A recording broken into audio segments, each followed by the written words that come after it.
Bom, então vamos lá. Bom, janeiro é um mês que ele aparece duas super perguntas. Felipão, como que eu aprendo a programar? E também, Felipão, tem alguma linguagem de programação que você indica que é mais fácil? Tem uma linguagem que é mais fácil, Felipão, para aprender a programar? E aí provavelmente você vai falar, não, Felipe, vai pro Python, vai não sei o que lá e tal. Só que tem um ponto que é muito importante também, é que o mercado de programação, ele vem mudando muito durante o tempo. E conforme ele muda, fica cada vez mais caótico para quem está entrando e você tem uma faixa de entrada ali que é uma zona meio abstrata. Então, se você está começando dentro da área ou tem um amigo que está começando dentro da área e aí às vezes você já está querendo passar o Pix naquele curso de 10 mil, né? Então, segura a sua carteira aí antes aí de comprando qualquer coisa, porque nesse vídeo eu vou responder essas perguntas e também fazer dele um guia anti-golpe para você saber o que fazer ali, o que estudar, como estudar e como escolher bons materiais para estudar. Vai por mim, isso aqui vai te poupar um dinheiro e dor de cabeça, tá? Bom, primeira coisa que você tem que saber sobre o mundo da programação aqui é que você tem que pensar ele como uma linha do tempo, tá? Então toda vez que você pensar, Felipão, qual a melhor linguagem que eu deveria aprender? E aí você vai encontrar influencer A, B ou C falando, a melhor linguagem é essa, o melhor caminho é esse. E por que que isso é uma coisa complicada de você afirmar e falar que tal linguagem é melhor do que outra para você aprender por motivo A ou B? Bom, primeira coisa que você tem que pensar é que o mundo da programação ele é feito por ciclos, tá? São ciclos de mercado. E os ciclos de mercado, eles afetam diretamente nas tecnologias que são populares e também nas tecnologias que são mais buscadas. E o que que é um ciclo, tá? Então, se eu colocar aqui, ó, vamos pensar aqui num primeiro ciclo, tá? Então eu vou colocar ali quando eu comecei a ver programação. Então, quando eu comecei a ver programação lá nos idos de 2010, o que que você tinha, né? 2010, né? O que que você tinha aqui de interessante? Quando você estava em 2010, eram poucas as pessoas que elas de fato sabiam programar ou tinham conhecimento de programar. Tanto que era muito comum as empresas contratarem pessoas que tinham afinidade com computador. Às vezes só de você saber mexer e ter destreza para abrir software, essas coisas, era contratado, porque era um tipo de profissional muito escasso. Não era todo mundo, não tinha videoaula, não tinha onde você assistir um vídeo que alguém ensinava a programar. E você não tinha necessariamente documentações tão boas quanto você tem hoje em dia. E maioria do material totalmente em inglês. E era uma coisa que tinha um nível de acesso muito complicado. Se você quisesse fazer um curso básico, era coisa de 8 mil naquela época, tá? Que já era muito mais dinheiro do que é 8 mil hoje. Então você tinha uma faixa de entrada mais complicada. Então o que que você tinha? Você tinha empresas que contratavam pessoas para ser dev com uma barra de entrada muito mais baixa ali. Então o único pré-requisito é, você tem afinidade de computador? Tem? Ah, legal. Então nessa época, como ainda era um mato alto, você via as empresas se apoiando em tecnologias de empresas grandes, né? E aí você via, por exemplo, ali a Microsoft ali. Então a Microsoft com o ambiente dela, o .NET ali, foi o ambiente que o .NET reinava. E você ouvia falar muito ali de Java e .NET, né? Então você tinha ali a Oracle, né? Que hoje está com Java, o Java era da antiga Sun Microsystems, né? E aí eu vou deixar a Oracle aqui. Então, se você perguntar para alguém que começou nesse ciclo de mercado, o que que ela vai responder para você? Cara, ó, só tem duas linguagens de programação que você deveria programar, né? Que é alguma coisa do ambiente .NET, né? Hoje em dia C Sharp. Na época que eu comecei ali era o VB.NET, né? Não era o C Sharp. Mas hoje em dia alguém vai te falar o VB.NET. Ou, aliás, o .NET C Sharp ou Java.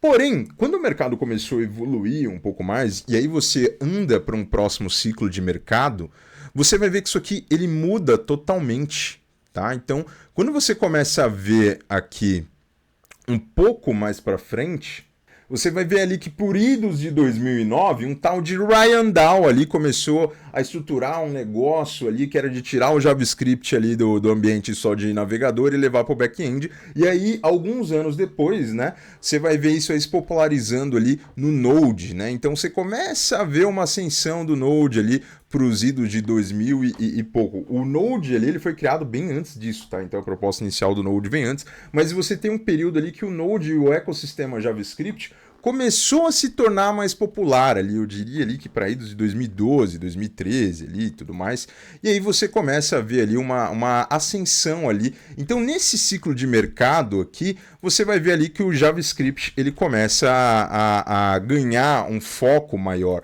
Obviamente que ele não era tão popular quanto é hoje em dia, mas você vê um foco.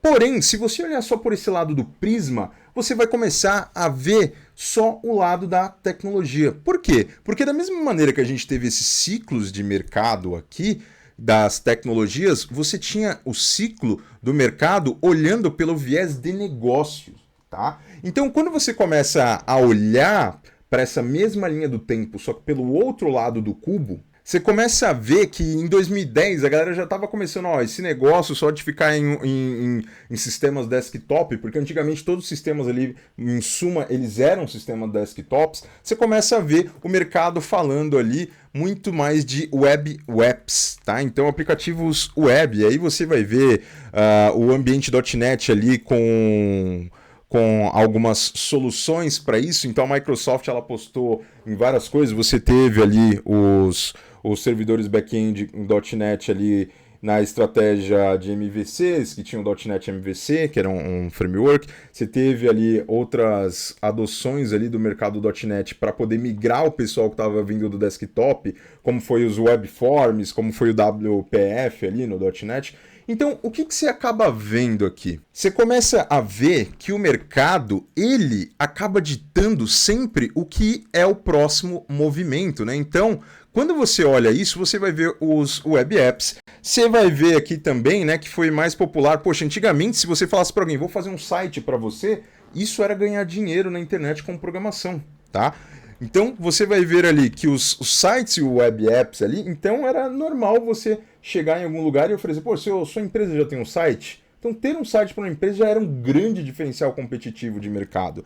E aí, depois de um tempo, a gente começou a criar outras necessidades. Porque quando você pega esse momento de transição de 2010, ele foi um momento o quê? Que foi um momento que a gente chama de um momento da era de ouro de aplicativos, onde todo mundo, agora não era mais o site, todas as empresas queriam ter o quê? Todas as empresas queriam ter ali um aplicativo, né? Inclusive esse site que eu estou entrando de notícia aqui é bem poluído, né? Parece que a gente entrou na era de propaganda, mas beleza. Mas vamos voltar aqui para o raciocínio. Então quando você olha a época de 2010, a gente estava migrando dessa vez para aplicativos. Então, quando você pega a era de 2010, você vai ver que todo mundo estava falando de construir aplicativos, construir aplicações, né? Construir coisas mobile, porque a gente começou a ter uma ascensão muito forte de vários modelos ali, justamente de empresas que queriam ter o seu próprio aplicativo, queriam ter um modelo de negócio ali baseado em um aplicativo. Então, foi, por exemplo, ali em 2009, né, que você teve o WhatsApp, né? O WhatsApp se popularizou. E no momento que você teve essa popularização ali dos aplicativos, a necessidade das empresas ter aplicativos, as tecnologias elas foram acompanhando isso, né? Então você vai ver discussões ali de quem iniciou nesse momento desse ciclo aí, fala o quê? Fala, poxa, não, você vai aprender Cordova, você vai aprender Ionic, você vai aprender o Kotlin veio um pouco depois, né? Você vai aprender tecnologias mobile ali. Então, nessa época, todas as tecnologias que estavam em alta eram tecnologias para criar aplicativos. Mas olha só, não é a tecnologia que se tornou popular para depois criar aplicativos. A necessidade de mercado, ela vem antes. Então, quando você passou de 2010 e você olha para 2012 aqui, né? Então você já tem um ano aqui, era imprescindível você saber criar um app, tá? Então era imprescindível. Isso aqui já era um fim de uma era. Não à toa você vai encontrar muitas soluções ali que estavam levando ali o .NET, você vai encontrar o .NET Xamarin. Hoje em dia ele tem até um outro modelo ali para você programar. O próprio Java, você vai encontrar muitas coisas antigas ali que são aplicações feitas no Java e tudo mais. Você vai ver várias soluções ali do JavaScript ali para programar apps. Então, o que você precisa entender é que esse carinha aqui de cima, tá? Onde a gente está olhando pelo viés de tech, ele é só um reflexo dessa outra frente aqui, que é a frente de necessidade de mercado, tá? Então, um acaba influenciando o outro, tá? Então, olhar só pelo prisma da tecnologia é igual eu falar para você: ah, Felipão, eu quero trabalhar. E eu falo: beleza, aprende a usar um martelo. Aí você fala: tá, mas por quê? Não, aprende a usar um martelo. Por que essa é uma comparação que eu gosto de fazer? Porque a tecnologia ela é uma ferramenta. Tá, se você quer aprender a usar um martelo, você quer aprender por quê e para quê. E por isso que tem muitas pessoas que você vai ver de influencer falando assim, não, o negócio que você tem que aprender é Ionic, o negócio que você tem que aprender é .NET, é Java, tá? E eu não entendo que eles estão fazendo isso de má vontade, ou querendo te enganar, ou querendo passar o golpe. E eu acredito que eles estejam sim em excelentes posições, muitos deles ali, só que você tem que tomar cuidado para você não entrar na influência de um circo de mercado que já passou. Então isso é uma coisa que você tem que levar em consideração. Não adianta nada você falar assim, não, vou trabalhar ali programando do zero sites. Hoje em dia você tem ferramentas low code que faz site. Então você não precisa mais de um dev para isso. Então você vai ter esse amadurecimento de mercado. E se a gente fizer um salto agora aqui, ó, vamos fazer um salto para 2025 aqui, para a gente não estender muito. Então o que você acaba vendo? Você começa a ter ali a tecnologia de inteligência artificial cada vez mais palpável na mão das pessoas. Então você não precisa ser um dev, não precisa ser um cientista mais. Então você começa a ter inteligência artificial como uma coisa comum. E isso é uma coisa que o mercado vai se beneficiar. Então você começa a ver que a gente entrou numa era ali de superprodutividade e produção, tá? Então, quando você olha ali em 2025, você começa a ter IAs mais especializadas, né? Então, você começa a ter negócios especializados. Então, o que eu estou falando de negócios especializados? A gente está vivendo uma grande era, e provavelmente você vai ouvir essa frase falar de diferentes maneiras, em diferentes contextos, que são os algoritmos. Tem empresas algoritmos. Tem empresas que elas faturam milhões. Peraí que eu preciso corrigir aqui o algoritmo, Felipão, pelo amor de Deus, vamos escrever certo aqui, ó. Então tem empresas que você vai ver que o grande foco que elas vendem é um algoritmo. Você quer ver uma coisa? Quando você fala do Instagram, do Facebook, do Twitter, do TikTok, qual que é o grande diferencial deles e que você mais vai ouvir falar? É o tal do algoritmo. Então, quando você está dentro do Instagram, por exemplo, o que ele quer fazer? Ele quer atingir o máximo número de pessoas dentro de determinados criadores de conteúdo para que ele possa entregar ali um nível de propaganda. Então, o que é o foco? Qual que é a corrida do momento que a gente está vivendo? É de deixar esses algoritmos mais inteligentes. E cada vez que a gente está falando de deixar esses algoritmos mais inteligentes, a gente está falando de diferentes recursos, seja utilizar recursos de cloud, recursos de back-end, e a IA ela veio no momento muito oportuno, porque agora você consegue, por exemplo, ter scripts que fazem análise de sentimentos para ver se aqueles comentários são positivos ou negativos e até mesmo acionar alguma automação ou algo do tipo, ou dar algum alerta ali para a empresa, ou seja o que for. Mas você vai ver que cada vez mais tem empresas especializadas nisso. E o que vale ouro para a empresa não é um site, não é ter só uma página ou só simplesmente puramente um app, mas é o algoritmo que está rodando no coração daquilo ali que faz o diferencial. Se você está duvidando do que eu estou falando, é bem simples. Basta você olhar para alguns cases de mercados atuais. Por exemplo, vamos dizer que você queira criar agora um aplicativo tipo Tinder.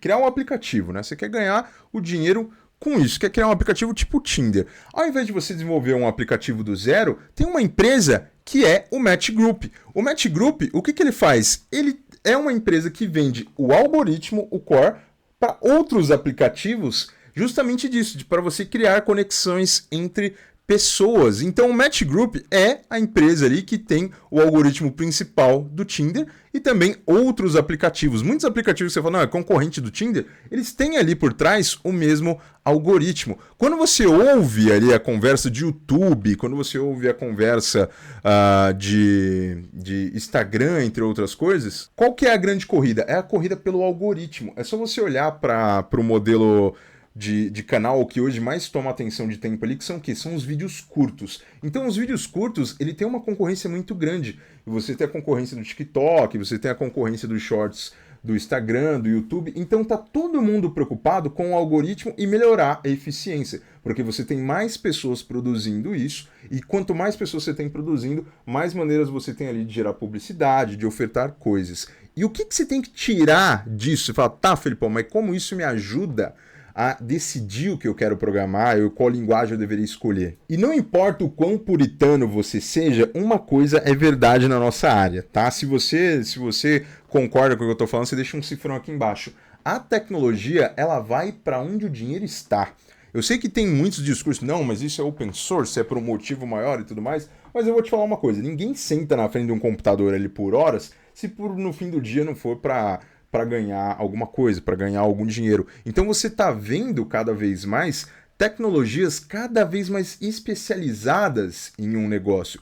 Vou te dar um outro exemplo aqui, para você ver como a empresa ela tem uma prioridade maior do que só você olhar uma tecnologia isolada. Em 2020, para você ter noção, o Nubank ele comprou a criadora de linguagem de programação do Clojure ali, né?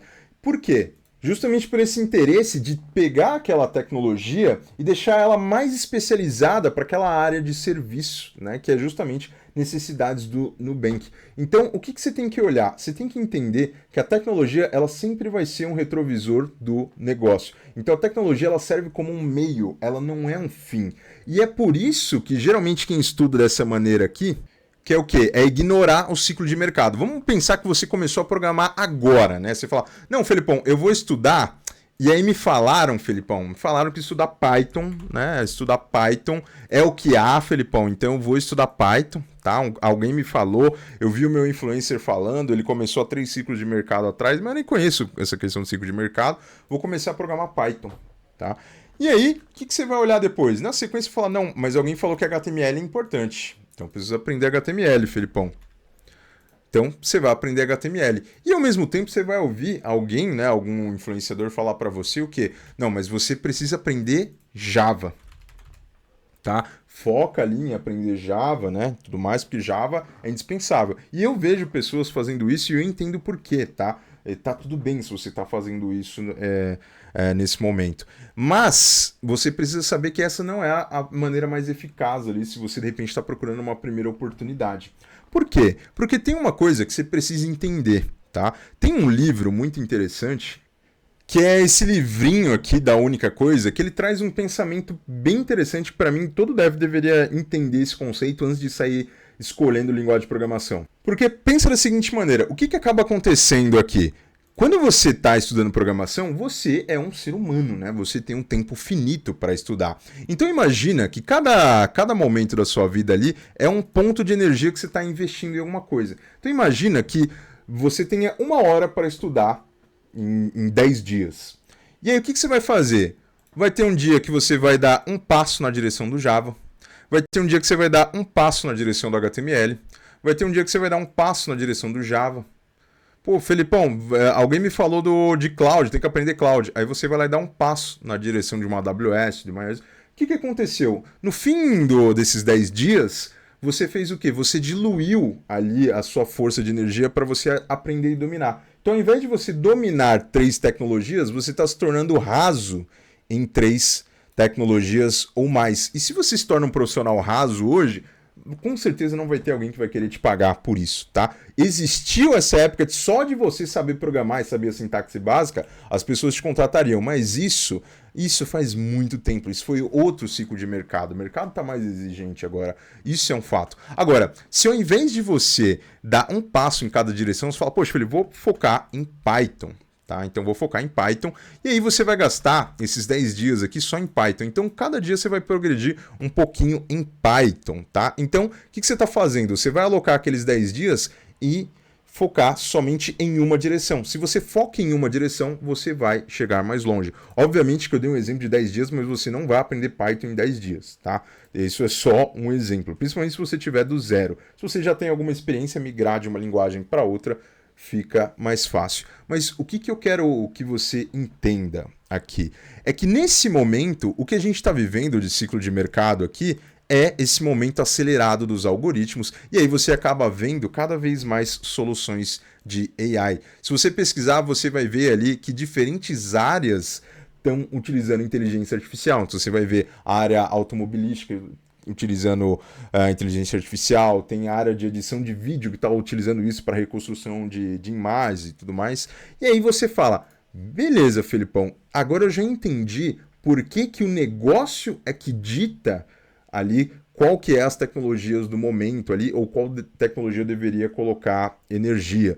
Isso isenta que você poderia aprender Java ou PHP, ou seja, qual a linguagem que for? Não, isso não isenta, tá? Você pode aprender, sempre vai ter oportunidade em algum momento, algum mercado, mas uma coisa que você não pode esquecer é, se você está entrando agora e você quer aumentar as suas probabilidades de entrar no mercado, a melhor maneira que você tem para deixar isso mais eficaz é focar em um nicho de mercado ou uma carreira. Felipão, como é que eu faço isso na prática? Eu vou fazer o seguinte, ao invés de você pegar e estudar coisas que elas não conversam, né? Não é toda a vaga, são raras as vagas que você vai ver e falar, não, Felipe, pede Python, Java e não sei o que lá. Ah, Felipão, mas eu conheço uma vaga que pede Python e Java. Tudo bem, mas é uma vaga específica, não é o normal. Porque aqui você está dando passos em diferentes lugares. Então, você não está se tornando proeficiente em nada. Então, o que você precisa entender? Que muito mais do que discussão de linguagem de programação, você precisa entender qual é o ecossistema, e aí guarda essa palavrinha aqui, ó, ecossistema de tecnologias que atendem esse nicho de negócios.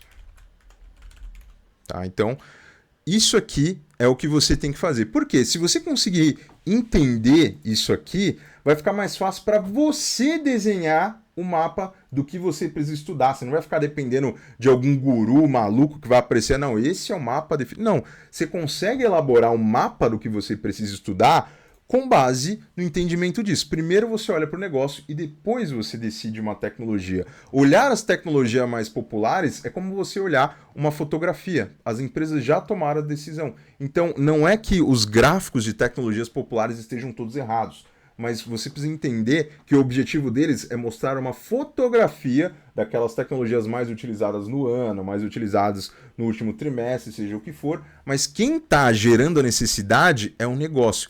Então, o negócio é o fim, a tecnologia é o meio. Então, o que você pode ver? Eu peguei um exemplo aqui de uma vaga, tá?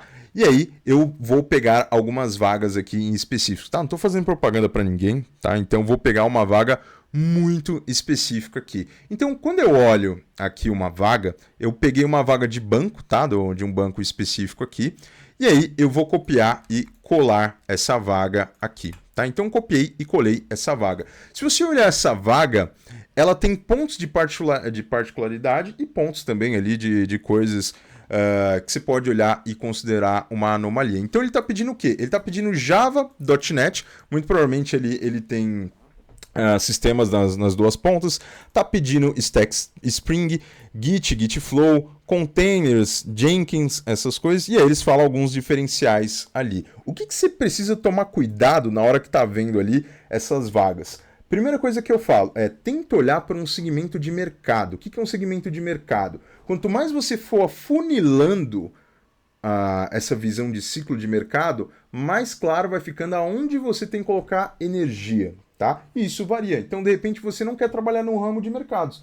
Ou você quer trabalhar no ramo bancário. Não, Felipão, eu quero trabalhar no ramo de e-commerce. Não, Felipão, eu quero trabalhar no ramo de análise de dados. Então, legal. Então, vamos trabalhar com bancos? Beleza. Dentro de bancos, quais são os principais bancos? E ao invés de se basear em uma vaga, o que você vai fazer? Você vai pegar várias vagas diferentes e você vai ver quais são os pontos em comuns que aparecem dentro delas. E por que eu defendo que você tem que atacar os pontos em comum ao invés de pegar uma vaga e só se basear em todos os pontos daquela vaga? Primeiro porque geralmente quem escreve essa vaga está olhando, às vezes, uma área como um todo.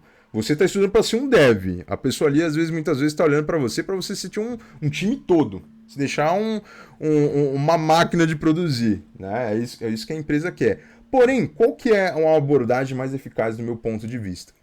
É você pegar várias dessas vagas aqui de banco e aí você começar a observar quais são as tecnologias em comum que elas têm ali. Porque você vai começar a entender o quê? Você vai começar a entender isso aqui, ó, que é o que a gente falou. Você vai começar a perceber qual o ecossistema de tecnologias usadas naquele nicho de mercado. Então, a gente está falando de ciclo de mercado, que é uma coisa. Dentro do ciclo de mercado, você tem um nicho de mercados. Então, o mercado bancário hoje é diferente dos tipos de coisa que eles estavam utilizando anos atrás. Você vai ver muita coisa legado, ainda assim, mas você vai ver particularidades que vão mudando. E dentro desse nicho de mercado aqui, você vai fazer o quê? Você vai ver quais são as principais tecnologias que eles apontam. Então, não é porque uma vaga está pedindo isso que todas vão pedir isso aqui. Então, o que você vai fazer? Você vai olhar para um nicho específico. Qual que é a melhor maneira de fazer isso?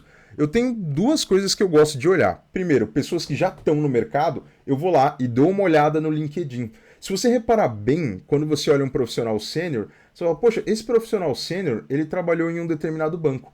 E aí, quando você começa a olhar o histórico, repara bem isso aí quando você for no LinkedIn de um profissional sênior.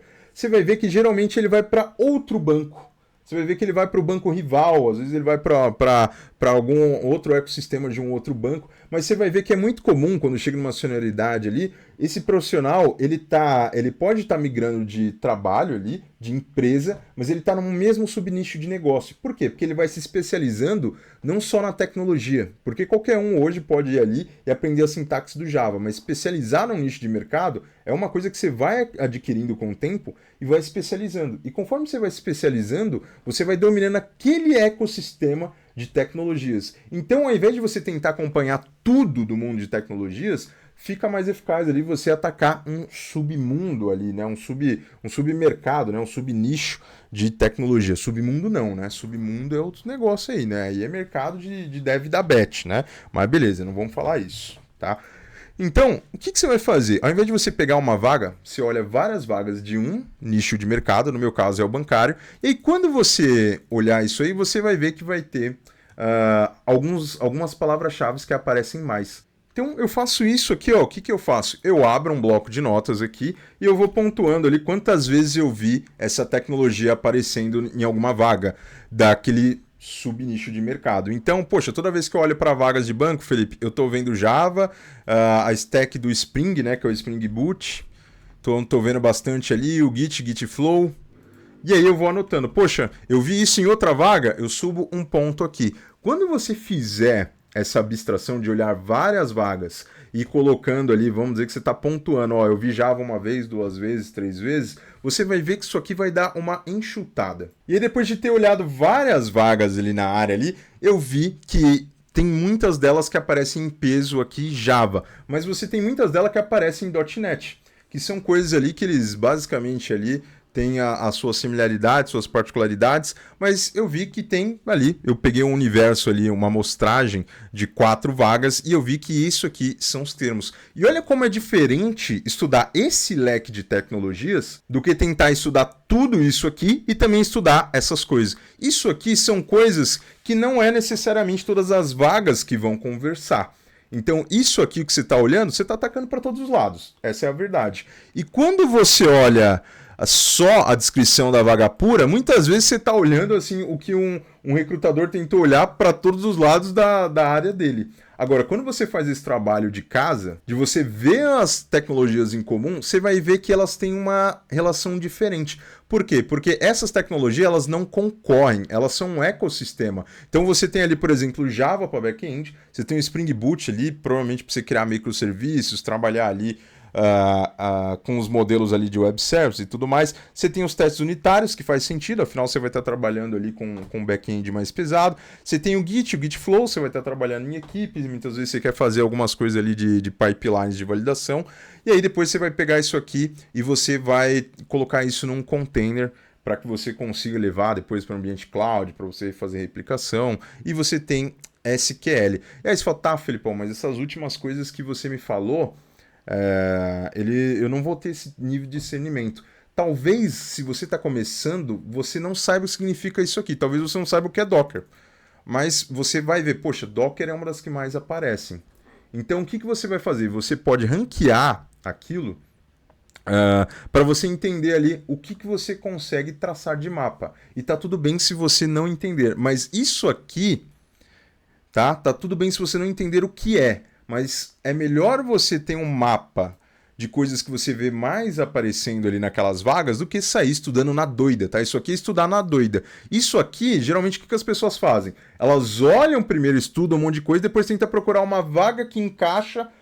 Mercado, eu sei Python, Java e HTML. Aí você vai procurar vagas de Java, Python e HTML. Agora, quando você faz o processo inverso, primeiro você olha o mercado, vê as oportunidades que tem lá. E aí, com base nisso, você traça os seus estudos. Então, agora você tem uma coisa mais assertiva e um mapa para estudar. Felipão, mas como é que eu sei o que exatamente eu deveria estudar e aonde eu deveria estudar? Isso eu vou deixar para um outro vídeo. Então, nesse vídeo, eu reuni essas informações para responder a pergunta do como eu organizo aqui os meus estudos para saber o que eu deveria estudar. Então eu vou gravar um outro vídeo aqui de como organizar os seus estudos no detalhe. Tá? Se você gostou desse vídeo aqui, deixa um joinha, deixa um like. Esse vídeo aqui ficou mais longo do que eu imaginava, né? E ainda tem gente que me pergunta por que eu não gravo vídeo para Reels, TikTok, mas é por conta disso. Bom, espero ter agregado nesse conteúdo, ele ficou um pouco longo, mas é um conteúdo justamente para você tomar a sua decisão e entender que muitas vezes aquele influenciador que está te falando coisa A ou B, ele na verdade, ele tá já no momento mais auge do mercado dele,